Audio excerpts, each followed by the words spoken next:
Buenas tardes y bienvenidos a Canal Alternativo con Adrián Díaz, instrucción de esgrima histórica. Bienvenido, Adrián. ¿Qué tal estás? Bien hallados aquí en el programa Canal Alternativo. Muchas gracias por acogerme aquí hoy. Bien, la verdad, bien. Bueno, me presento, me llamo Adrián Díaz Ruiz, soy de Málaga y recientemente me mudé a Cantabria por julio, hace poco me mudé.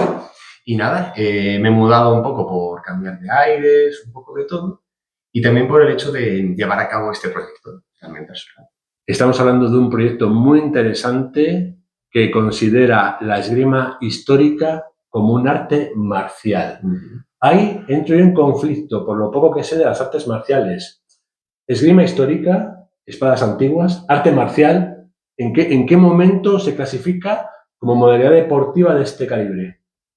¿Que te refieres a cómo el arte marcial pasa a ser deporte? Sí, y cómo la esgrima histórica, porque artes marciales siempre entendemos los profanos, que es como Asia, karate, modalidades a mano abierta. En cambio, la escuela que estás montando en Cantabria viene definida como arte marcial. Sí, correcto. Básicamente se basa en los manuscritos de los maestros de armas del siglo, principios del 14-15, porque Sí. hay un poco de confusión, porque es un arte que se está volviendo a salir. Sí. Y yo abarco hasta principios de mitad del 16. La EMA, que se llama, que es las artes marciales históricas europeas, pero está en inglés, por eso se llama HIMA, Claro. Historical European Martial Arts, Claro. engloba todo lo que va a ser todas las artes europeas. Vale. Incluso si nos ponemos exquisitos, el boxeo es EMA. Entonces, un malagueño, donde precisamente acaba de ser la Comic Con San Diego de Málaga, viene a Cantabria con una iniciativa muy interesante en la que vas a abrirte a que la gente pueda participar y aprender a cómo pegarse, pero con qué tipo de espadas o qué tipo de instrumentos de marcial. Pues te lo enseño. A ver. Anda, ha traído una... Me cago en la más salada. La mía particular, de hecho. Esta es una espada larga de inspiración alemana, puedes cogerla. Sí. Tipologías de hoja, básicamente esto es una espada larga alemana del siglo finales del 14, finales del 15, se volvieron muy famosas. Básicamente es un desarrollo armamentístico porque las armaduras y el proceso del acero mejoran. La industria mejora, la siderurgia mejora, así que las armas mejoran en función a ello. ¿Qué pasa? Las armaduras también se desarrollan en función a la armamentística, porque el caballero quiere estar protegido. Claro. Al ser una clase beligerante, como es, necesita armas adecuadas para ello. Sí. Las armas, como esta por ejemplo, tienden a aguzarse, porque ya entramos en una esgrima que la estocada empieza a influenciarse. Antes era menos típico. Por ejemplo, las espadas vikingas, si muchos espectadores a lo mejor tienen una en la cabeza. ¿Espada ancha? Sí, una espada ancha. ¿De doble filo? Con punta redondeada. Claro. Porque su esgrima se enfocaba más en el golpe. Claro, y estas, en cambio, se basa en la esquiva y defensa y en el golpe y la estocada. Ostras, el equilibrio es buenísimo. Sí, claro. Tiende a ser, las espadas estas son muy ligeras y el punto de equilibrio tiende a estar como por aquí. Este es su punto de equilibrio aquí. Este es su punto de equilibrio. ¿Por qué lo tenemos aquí? Básicamente para los golpes. Sí. Los golpes lo que hace, queremos una hoja que sea liviana, cómoda y que no cueste a alguno el hecho de esgrimirla. Sí. Y que no se caiga. Si no, la pongo a la mesa. Muy bien. El hecho de la esgrima así viene del hecho de que la estocada empieza a tener función porque la armadura se desarrolla. Vale. De hecho, en realidad no se llamaba armadura, se llamaba arnés. Anda. Sí, el arnés parece muy controversial. O sea que en esta escuela de esgrima histórica no solamente se va a realizar entrenamientos específicos con armas clásicas, en este caso de cultura alemana, germana. Sí, esto es espada larga alemana porque también hay vertientes italianas, las cuales yo, en lo personal, no las hago. Yo prefiero centrarme en una vertiente para poder desarrollarla, explotarla de como es debido y sacar lo que es de ella. Y entonces, la mayoría de las armas son largas. No tiene por qué. De hecho, perdón porque te corte. No, que estoy súper interesado y me parece... Aquí tenemos la daga. De entrenamiento. Esta sí, de entrenamiento. Esta es una imitación a la daga de Rondel. Sí. Esta es la culpable de que en Europa no se desarrollase tanto las artes cuerpo a cuerpo como las asiáticas. Porque todo el mundo lleva uno de estos. Todo el mundo lleva uno encima, cualquier cosa, puñetazo, sacan la daga. O sea, que lo de la cultura conocida de navajas en España... Eso también es EMA, de hecho. Anda, la leche.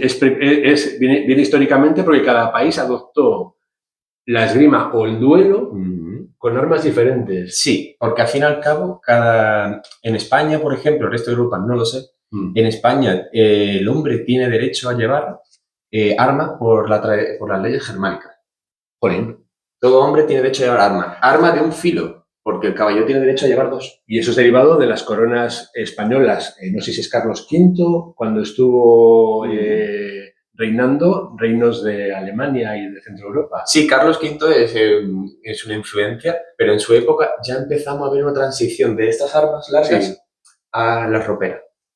Vale. Lo llaman la ropera temprana, porque tienen hojas de esta anchura parecidas. Lo que pasa es que se sigue empuñando una mano, pero se sigue utilizando el corte y la estocada. El corte irá paulatinamente perdiendo fuerza e interés y se irá enfocando la estocada. Y ahí entra el florete. El florete es más tardío.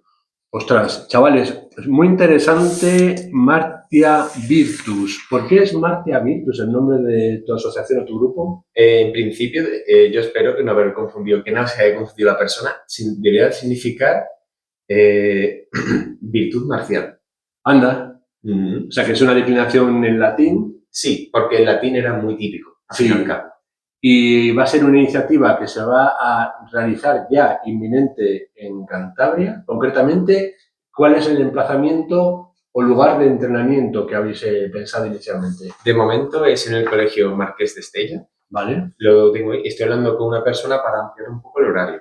Claro. A día de hoy tengo que hablar, tenemos que coordinarlo, ¿cómo lo hacemos? De momento estoy solo los martes, de 8:30 a 10. Pero la intención es ampliarlo, si es posible. Pero vamos a contextualizar. Vienes de Málaga, pero ya tenías en Málaga seguramente algún contacto con este tipo de esgrima a nivel de competición, incluso visitando escuelas nacionales o internacionales.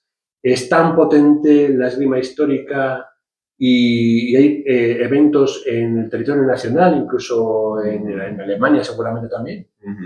Hay bastantes eventos. De hecho, en Europa tiende a ser mucho más típico. Sí. Tiende a ser más típico por una tradición, porque al fin y al cabo muchos maestros tienden a ser del centro de Europa, que no sé, digo que aquí no se daba. La espada larga, por ejemplo, aquí no era tan típica. La llamaban, si mal no me equivoco, un amigo mío puede corregir, espadas de arzón, porque se llamaban en el caballo. Ah, claro. Por si derribaban al jinete, tenía algo con lo que defenderse. Ah. Y no solamente vas a hacer entrenamiento, sino vas a hacer una introducción pura y dura a lo que es cada arma, cada lenguaje de esgrima, de manera que, digamos, te agrupas en la escuela germánica. Vas a tratar la espada larga y luego la daga de rondel, que me recuerda un mogollón a las herramientas de navío que permiten anclar las cuerdas de las vergas en estribor y babor. Parece una herramienta de navegantes. A ver, esta, como es un poco de entrenamiento, es muy redondita, pero le da... Imaginar que tiene un filo metálico y una punta metálica. Y redondel es porque tiene como dos arandelas, argollas. Sí, como unos anillos así, que encorsetan la mano para evitar que se deslice. Esto es la herramienta que se usaba para reventar las armaduras, que no permitía igual el impacto de filo, sino lo que había que hacer era meter por las juntas y atravesar hasta la piel. Exacto. Venga, una de las herramientas famosas del ejército español en la antigüedad. No, todo el mundo llevaba una daga. Sí. Aquí era bueno. Aquí era más típica la daga de orejas, por influencia musulmana.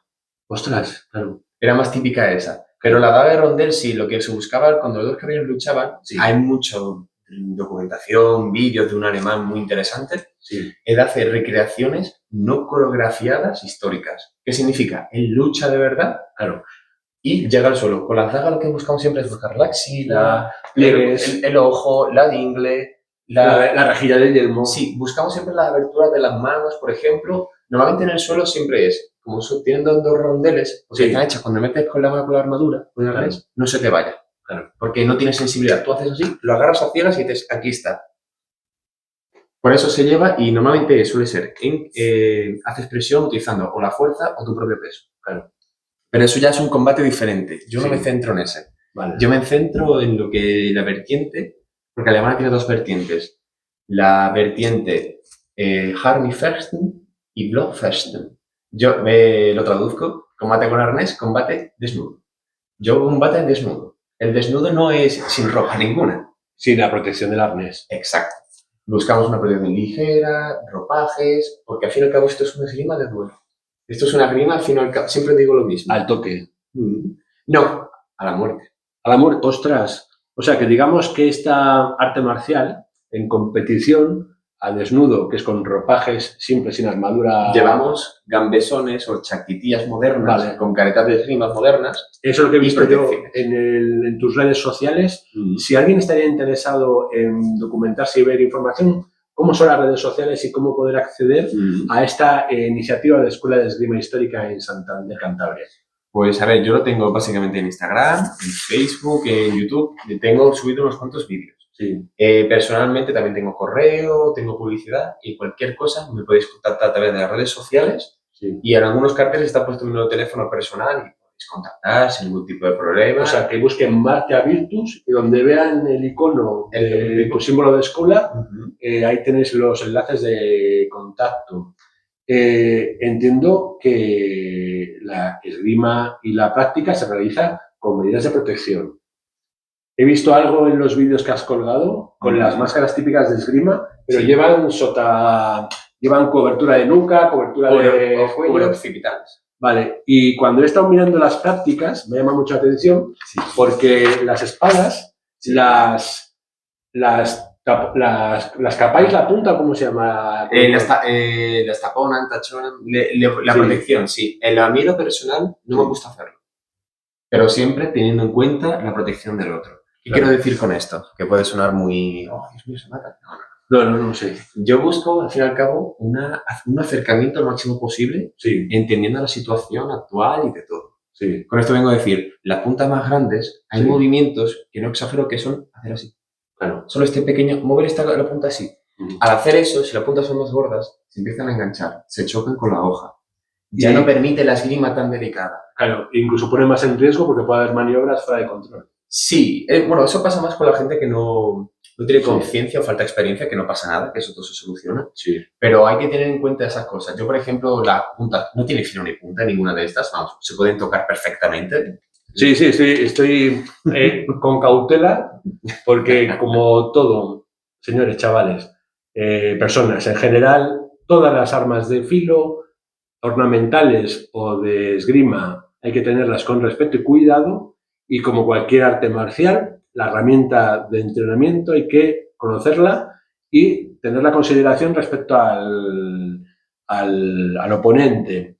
Por lo que en esta escuela se empezará con iniciativa, contexto histórico, sí, pues, forma física previa necesaria para poder empuñar este kilo y medio durante más de 10 minutos, hacer muñeca, hacer mano. Es recomendable siempre, como todo arte marcial, tener un mínimo de base física. Vale. Es recomendable, no es obligatorio. Sí. Yo he estado con personas que no tienen mucha forma física, sí, no pasa nada. Lo que pasa es que para ellos mismos, personalmente, el rendimiento no es tanto. Porque tanto la técnica necesita la fuerza y la fuerza necesita la técnica.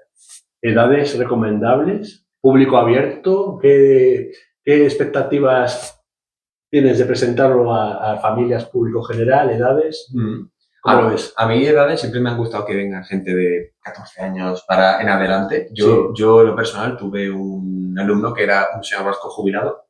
Bien. Y le daba clases perfectamente. Claro. En teniendo en cuenta el tema de la edad, porque al fin y al cabo la edad afecta un poco, pero mientras que se tenga gana, él venía, él está contento y aprendía. Sí, como una iniciativa deportiva de grupo en la que se pone poco a poco llegar hasta el nivel que puedas.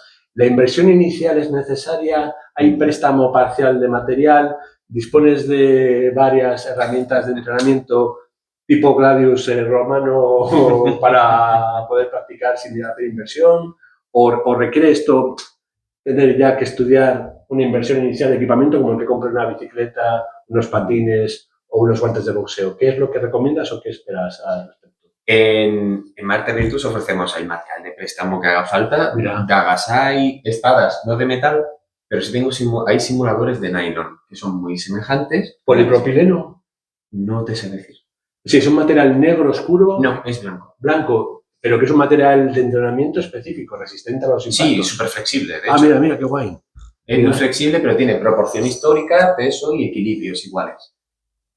Claro, es que es muy importante a veces en las artes marciales con herramientas que los elementos de entreno tengan características similares de peso, eje y centro de masas a la herramienta final de combate. Pero hay competición de esto a nivel nacional.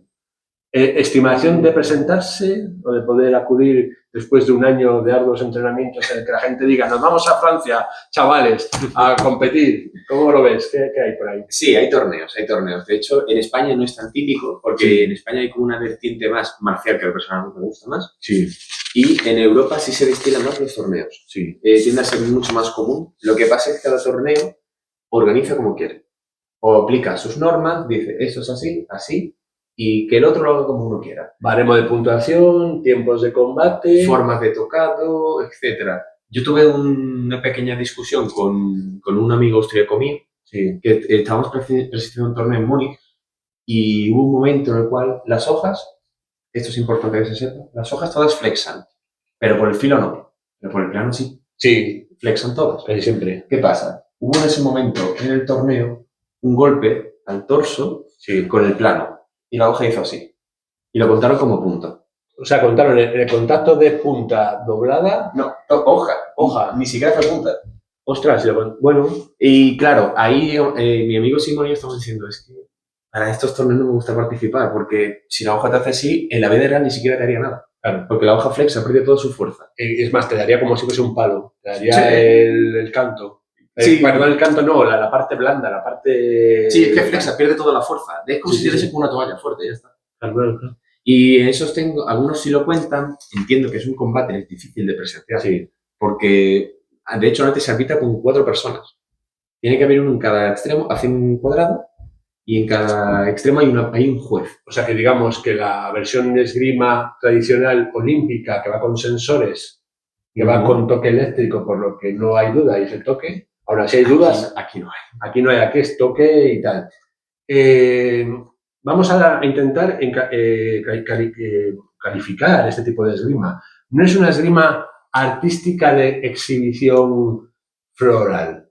No es una esgrima de voy a hacer a la triste una coreografía de la escena 4 de la película. No. Esto es esgrima, pelea arte marcial, con reglas. ¿Se me permite un breve inciso? Sí, dale caña. En la época de la triste, sería siglo XVII, XVIII, sí. En esa época en España existía la verdadera destreza, que se le acuñó el nombre, de padres como Pacheco de Narváez, Carranza. Son maestros, de hecho son andaluces, casi todos ellos. Yeah. ¿Qué pasa? Había una cosa que se llama floreos. El floreo se cogía un arma, parecía una espada larga, pero un poco más larga, y que se llaman montantes. Entonces, en una plaza, ante generales o ante señores de altos niveles, se hacía una exhibición de movimientos. Porque era un arma muy grande. Claro. No se entendía como espada, se entendía como arma de asta. Es un poco complicado. Pero lo que me vengo a referir es que se hacían como pequeñas exhibiciones de habilidad. Pero no era contra nadie. Son movimientos muy complicados que giran alrededor de uno y tienen mucha inercia. Eso se llaman floreos. Claro. Eso es como si quisieras la exhibición de aquella época. Vale. Pero ya ahí no entra la lucha, simplemente es una exhibición. Y luego digamos que está la esgrima española de duelo. La verdadera destreza, ya engloba, por ejemplo, nuestro capitán a la triste. Claro. En España se usó más la espada ropera. Es que eso yo creo que nos gusta mucho a los que somos muy aficionados a la cultura pop, a la literatura y al cómic. La modalidad española de pelea callejera. De hecho, hay navaja de carraca en España también. Claro, y sería el equivalente a la siguiente evolución de la herramienta contra las armaduras o eso que has comentado antes de la típica navaja española, que la ropera y que se usaba ya el florete con la corta. La navaja de carraca no tiene intención militar, es completamente civil. Esa herramienta es para el queso, para el ganado y para... A ver, depende, a veces la navaja de carraca era esto de hoja y más mango. ¿Qué pasa? Era eso, completamente civil y normalmente se utilizaba de carraca. Había unos ingenios increíbles de las navajas de carraca. Lo que se hacía mucho era que tenía la carraca, porque cuando la sacas se escuchaba y hacía muchísimo ruido. Eso servía para intimidar. Es decir, no la estoy sacando. Pero ¿No es para que encaje y se quede abierta? No, se bloquea. Pasa que tiene unos eslabones y unas conexiones muy duras. Y se vinieron arriba, cuanto más ruido, más... Sí, porque intimida. Claro. Es una forma de intimidar, decirle que la saco. Claro. Y se escuchaba mucho. Claro, hay unas que son silenciosas, no se escucha. Pero eso es completamente civil. Lo que he hecho de envolverse, por ejemplo, en el brazo, sí se hacía. Eso era muy típico. De hecho, tengo un conocido en Zaragoza, que Diego, si mal no recuerdo su nombre, espero que un día vea esto. Sí. Él está estudiando el manual del baratero. El manual del baratero es un caballero español, no me acuerdo qué siglo, me vas a tener que perdonar, creo que era 18 o 19, que registra el arte de los gitanos con el uso de la navaja. Bueno, hay cosas como técnicas que se llaman como el viaje, el de jarretazo. Son técnicas que ellos usan en su lucha. Y eso es lo que yo a veces veo en redes sociales de códices, ilustraciones con esquemas de toque, tanteo... Que es como que un esquema muy complejo en el sentido de que tiene de dos luchadores en los que se ve la maniobra. ¿Y con roperas? Con roperas y con florete. Con roperas eso es primera destreza. Porque eso quiere decir que dentro de esta arte marcial, en la documentación en la que se dio instrucción a Europa, fue brutal. Sí, sobrevivió, ojalá fuera sobrevivido más, pero no, hay muchos manujitos. La española, como empezó en el siglo XVI, hay una corriente que es que el caballero y el noble no es artesano, es científico. Por eso tienen este afán de poner todo de forma muy científica. Claro. Porque, por ejemplo, había un maestro alemán de la última tradición alemana, que yo ese no lo doy, que es Joaquín Mella. Joaquín Mella le llamaban despectivamente artesano, porque utilizaban las manos. Es irónico, porque ellos luchaban con las manos, pero es una vertiente, es una forma de pensar que tienen en esa época. En eso, ellos querían el afán de utilizar no la técnica con los ángulos tal y cual para la utilización de esta, con estos grados. No me voy a meter mucho porque yo de verdad destreza conozco lo justo y no quiero tampoco aquí abarcar cosas que no sé, pero de eso sí sé un poco. Claro. Decir, un pequeño dato curioso, que hay un maestro que es de aquí de Cantabria. Es el último, de hecho, en la destreza. Francisco López Lorenz de Rada, cerca de Laredo. Vale. Es como por decirlo, el último maestro de la destreza. Martia Virtus, una escuela de esgrima histórica de recién creación con personas que han llegado y que nos transmiten sus conocimientos de la esgrima, incluso española, también con las raíces germánicas. ¿Qué tiempos más convulsos, bélicos y de guerra en Europa que provocó el desarrollo de todo este tipo de artes, casi como una universidad? Sí, a ver, es el ser humano y la guerra siempre han estado juntos. Digamos que todo aristócrata, comerciante, capitán de tropas, tenía que tener su homologación universitaria en grado de esgrima con con espada germánica, con florete, con daga. A ese nivel llegamos, que teníamos todos que hacer intercambios de Erasmus para aprender a pelearse. Bueno, a ver, eso es lo que enriquece el arte. Pero no hace falta. Normalmente cada instructor, cada parte de España tenían los maestros que tenía, los otros que tenía y las armas que hubiese. Claro. Por ejemplo, cerca de aquí, que por la influencia del País Vasco, se daban las roperas con hojas muy anchas. Y en el sur de España era todo lo contrario, eran roperas con hojas muy finas. ¿Por qué? Porque la necesidad, el gusto, la cultura. Y luego entraba en juego los maestros herreros. Cada uno hace como quiere. ¿Toledo realmente se sitúa como la gran forja de espadas española en esos siglos también? Incluso europeo. ¿Incluso europeo? Ostras. Sí, tiene mucho renombre. Era muy típico comprar guardas sencillas a los alemanes y hojas a los españoles. Aquí en Cantabria, en la gran fábrica de artillería de Diérganes, se especializó en artillería pesada. Y no tengo yo constancia de aquí en Cantabria o en el norte hubiese forjado a fuego a niveles y tal. ¿Conoces algo aquí en el norte de España que importante a nivel de historia. A ver, aparte de este caballero Francisco Lorenzo de Rada, Sí. que es como el más tardío, porque ese sería el más destacable, porque Sí. es como es el último linaje de la Brigada de Destreza, Sí. porque luego entra a la escuela francesa y ocupa buena parte de la Brigada de Destreza. Hasta, no estoy todo seguro, pero los españoles tienen un sable que imitaba una ropera, Sí. pero por influencia francesa se quitó. Ya, pero ya hablamos siglo XVIII, XIX. Jolín. Sí. Ya ahí yo ya me pierdo. Solo sé unos pocos datos. Adrián Díaz Ruiz. Martia Virtus, Escuela de Esgrima Histórica. Me está encantando la charla que nos estás dando.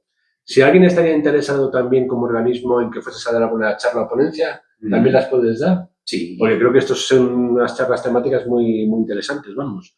Y aparte también, sé que no es una versión artística de esgrima, pero ¿exhibiciones se contempla dentro de esta habilidad o es arte marcial pura y dura y entrenamiento dirigido hacia la destreza para el combate? ¿Cómo lo ves?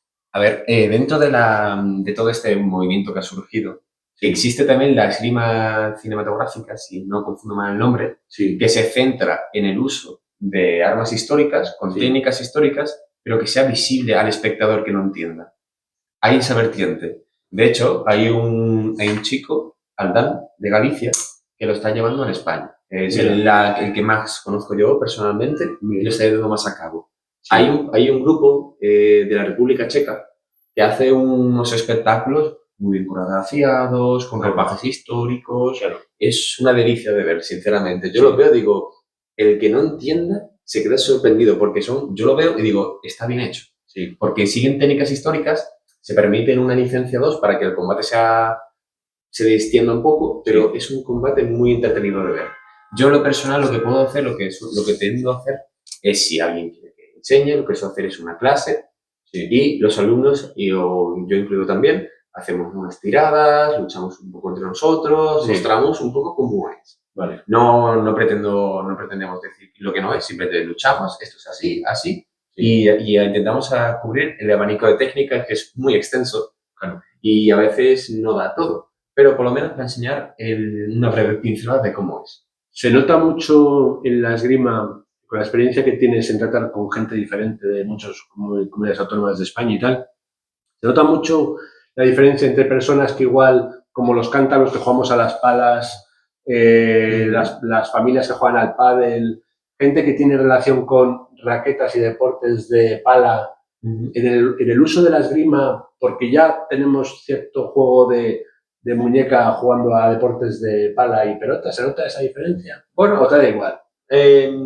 Yo creo que, no te puedo decir si la ciencia cierta, no tengo el placer. Yo creo que puede ayudar bastante a la flexibilidad de la muñeca, a la hora de la práctica en sí. Claro. Pero la lucha no creo que ayude, básicamente porque al fin y al cabo son objetivos diferentes. O sea, que digamos que cualquier persona que tenga inquietud no tiene por qué tener más que algo básico de forma física para aguantar un entrenamiento de 1 hora y tal, pero que puede entrar cualquier persona que quiera conocer historia, impregnarse del acero, venerar a los dioses de Crom de Conan y conocer sobre todo historia, porque yo estoy alucinando mucho como estás explicando de bien cómo son las escuelas germánicas, la francesa, figuras ilustres de esta deporte o arte marcial. ¿Cómo se llama? Arte marcial. Yo lo considero arte marcial en su mayor, siempre. Y que incluso en esta andadura creo que es súper interesante para Cantabria y Santander este tipo de modalidad. Una pregunta que tengo respecto a lo que fue la evolución de la daga a la navaja. El sable militar llega a todas las naciones en el siglo XIX-XX, digamos. Es muy diferente porque pasamos de la estocada a la espada grande, pasamos al sable, que es ceremonial o es de combate. No, es utilitario. De hecho, normalmente de tradiciones típicas de sable tenemos tradición la más fuerte polaca, tradición húngara creo que flojea un poco, inglesa, francesa. De hecho, hay muchos sables franceses. Lo que pasa es que en esa época ya empiezan a deportivizarse un poco en las armas. Pero sí, el sable viene básicamente por la influencia de las caballerías, como los húsares y de todo. Sí, viene mucho de eso. Por eso tiene esa forma ligeramente curva, no como cimitarra, sino como acabado en curva. Sí, no, tiene una ligera curvatura, que de hecho también había sables rectos. Sí. Va un poco en función del gusto del jinete o la disponibilidad del arma. Vale. Lo importante, incluso hay sable tanto de infantería como de caballería. Claro. La única diferencia, ¿cuál es? El punto de equilibrio. El de caballería está más hacia la hoja y el de infantería está más hacia el mango. Claro, porque de caballería tú buscas un corte potente. Claro. El de infantería, al ser un combate que De puede defensa alargarse, sí. necesitas que la hoja sea un poco más liviana, porque los sables pesan 700-800 kilos como mucho. Sí, no, eso es Pero mucho. cuando coges uno de caballería dices, son cabezones. Claro, pero eso para impacto y salir. Impacto y salir. Sí, son encima del jinete, normalmente la postura siempre suele ser una postura que cubre la cabeza, Sí. muy potente, y es golpe, devuelves. Normalmente los sablistas tienen un hombro más desarrollado que el otro, por esto. No, claro, es evidente. Comentamos antes de empezar algunas cosas sobre las escuelas y tal. La espada y el broquel. ¿Qué es el broquel? El broquel. Es que no me queda claro nunca qué es el broquel. El broquel es un pequeño escudito Sí. que se viste, lo llevas encima. Como un llavero. Sí, es como un llavero, pero es un escudo de metal. Pesa tanto de metal que es solo el humbo. El humbo es la parte metálica. De los escudos vikingos, la parte redondita del centro. Sí, si quitases a toda la madera el escudo vikingo, tienes un broquel. Es un cubremanos, casi. Sí, es un cubremanos. Tienes el broquel con madera o sin madera alrededor. Y el rondela es lo mismo, pero un poco más grande. Pero la diferencia es la siguiente. El broquel se empuña y la rodela se embraza. Tú la llevas en el brazo. O sea, el broquel puedes atizar de puño. Tú la llevas de puño, llevas así. Puedes atizar, cubrirte y dar. Pero la idea del broquel, por ejemplo, es el broquel sirve para cubrir la mano del arma. Sí. De hecho, hay muchas técnicas que acabas así, con el brazo cruzado, porque tú lo que buscas es un golpe que te cubra la mano del corte del adversario. Y eso puede justificar que luego... De hecho, en España era muy típico. ¿Se fusionó luego los floretes y los sables con el embellecedor que cubre la mano? ¿O eso ya era...? No, es básicamente necesidad y gusto, porque de hecho la espada larga, esta es la que veis, es una hoja, es una AOC 15, que es tipología de hoja, que no tiene baceado, y es una guarda simple. Vale. Y cuando entramos en el siglo XVI-XVII, se le añade anillos para proteger el lugar. Y para que se quede atrapado el... Más protección, vale. Sobre todo. ¿Qué pasa? Las espadas roperas también tempranas, que las llamamos, empiezan a tener guardias complejas. Sí. Un anillo así, un protector, otro. Los alemanes, por ejemplo, que de hecho lo llaman cuchillo. Sí. Pero es un cuchillo así de largo. Porque es un bypass legal. Porque tú como campesino o persona pudiente, pudiente no, perdón, persona normal, no nada rico ni nada, tú no tienes derecho a llevar armas de 2 filos. O sea, que eso como derecho a bulas o permisos eclesiásticos. Solo los nobles. Claro. O esto es un arma de noble, por ejemplo. Claro, y el temor del noble al populacho también. Claro.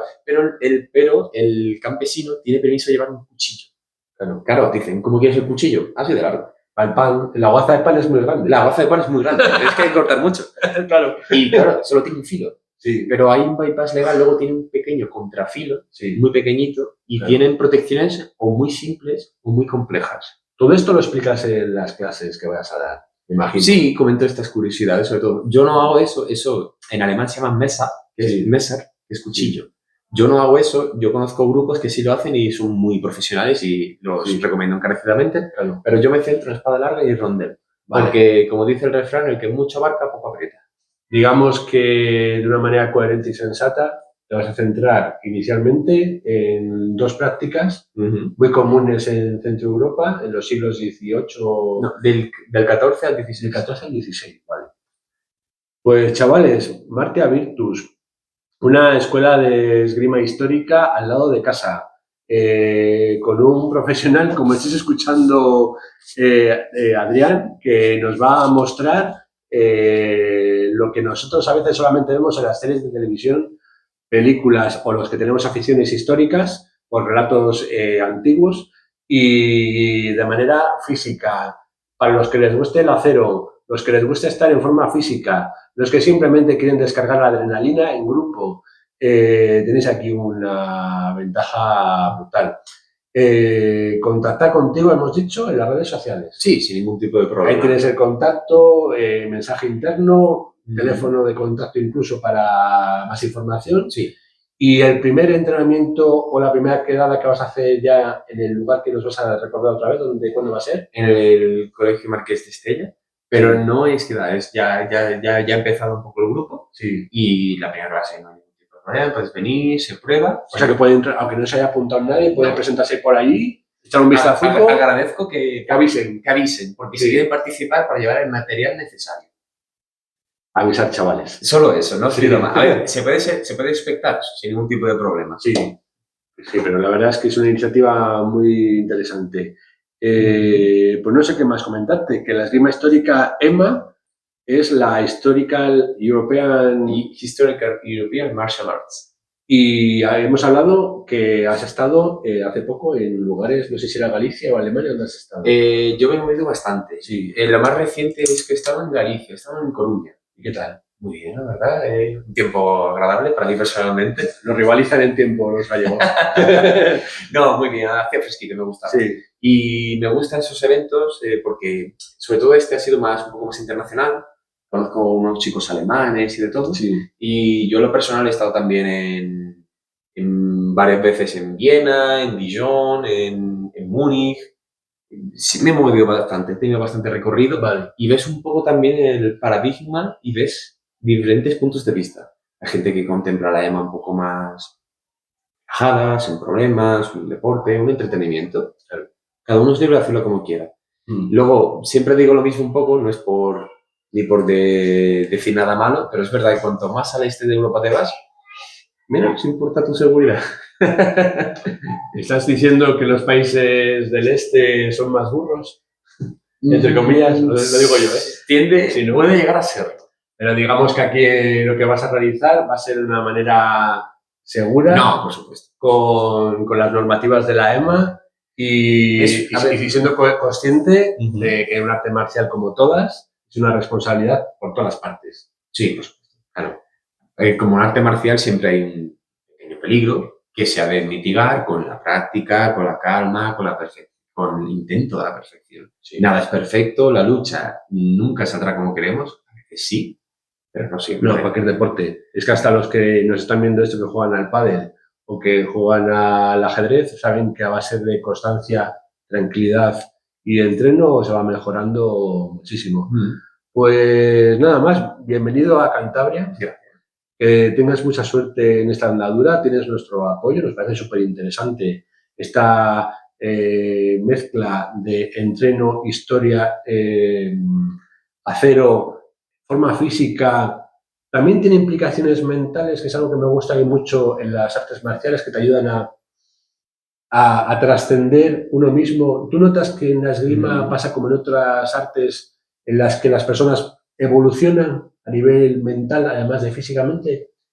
No es que lo notes, es que lo necesitas. Sí, ¿no? Porque al tener tanta variedad de personas, la gente lucha a veces pueden ser muy erráticos, muy calmados. Sí. Y los maestros siempre nos decían, ten tú la iniciativa. ¿Cómo se hace eso? Controlando el combate, con tranquilidad, aunque el otro esté saltando, o sea, tú tranquilo, tú sabes lo que tienes que hacer, claro, y no tienes que dudar en el combate. Claro. Es una forma de decisión personal, de desarrollo, es decir, yo tengo que estar allí, yo estoy aquí, y el combate tengo que ganarlo, por tanto, no por el hecho de ser mejor que él, sino por el hecho de ser mejor tú mismo y aprender, pero también sobre todo por seguridad. A que muchas veces, incluso a nivel de salud mental, la gente que participa en estos tipos de artes marciales consigue más equilibrio y seguramente, pese a ser un deporte, entre comillas, de fortaleza y resistencia y de destreza y de cierta inteligencia, ¿no? Sí. Que acaban menos estresados después de estas sesiones. ¿No? Atizando... Te conoces a ti mismo. Es una cosa que a mí me gusta. En mitad del combate, cuando luchas mucho, pasa mucho. Con la adrenalina, como estás centrado, sale de tu verdadero tú en ese aspecto. Sí. Porque tienes que estar centrado. No tienes estos influencias del exterior. No, tú estás ahí con tu adversario. Vale. Y poco a poco, en ese punto, dices, ¿qué fallo? ¿Qué fallo yo? Sí. Y poco a poco en eso, ¿qué fallo la práctica? Pero ¿qué fallo yo la persona? Es como una autoevaluación que te haces. Indirectamente lo haces, porque buscas un poco cómo lo hago bien, qué falla en mí. Y de ahí poco a poco vas saliendo de ti mismo un poco. Pues súper interesante, Adrián. Muchísimas gracias por acudir al canal alternativo. Estaremos pendientes. Intentaremos algún día acudir en persona a a captar las sensaciones de las personas que estén participando, si te parece bien. No, por supuesto. Y Martia Virtus, Escuela de Esgrima Histórica en Santander. Gracias, Adrián. Y gracias por haber traído las herramientas de entrenamiento porque facilita mucho que la gente se haga la idea y visualice cómo es este tan interesante mundo. Lo último, si quieres decir algo para terminar, tienes aquí los micrófonos abiertos, puedes decir lo que quieras y bienvenido. Vale, bueno, comentaros, chicos, de que eso, si tenéis interés, todo el mundo es bienvenido, mientras que tenga interés y ganas, que es importante, y tenga espíritu. Es una cosa que al principio la gente puede resultar un poco impactante, del hecho de la lucha, sobre todo, pero no es así. El hecho de luchar no es el hecho de querer hacer daño, es el hecho de querer aprender y que la otra persona aprenda contigo.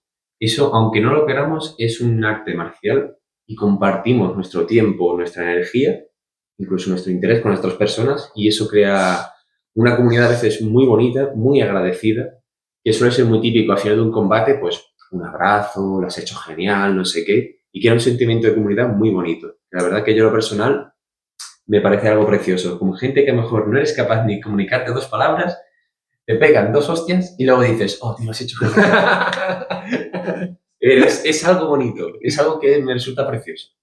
Instructor Adrián Díaz Ruiz, Escuela de Esgrima, Martia Virtus. Esto ha sido Canal Alternativo. Muchas gracias por estar ahí.